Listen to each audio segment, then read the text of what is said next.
இப்ப வர வழியில் அடிச்சு பிடிச்சு வரும்போது திரும்ப டிவியில் பிரேக்கிங் நியூஸ். நம்ம சேப்பாக்கம் கிரவுண்ட் இருக்குல்லைங்க, ஐபிஎல் நடக்கலைங்க, சேப்பாக்கத்தில் விசிலுக்கு தடை. அடப்பாவிகளா,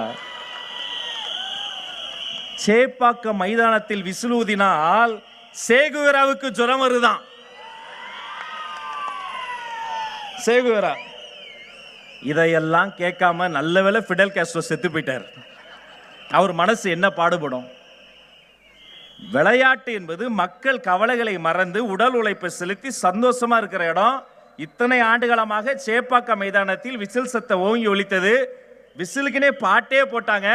ஆனா தமிழக வெற்றி கழகத்திற்கு ஒரு சின்னம், விசில் சின்னம் வந்துவிட்டது என்று சொன்னால் தீய சக்தி பயப்படுது, ஊழல் சக்தி பயப்படுது. இது இப்படியே போச்சுன்னா அடுத்து என்ன பண்ணுவாங்க?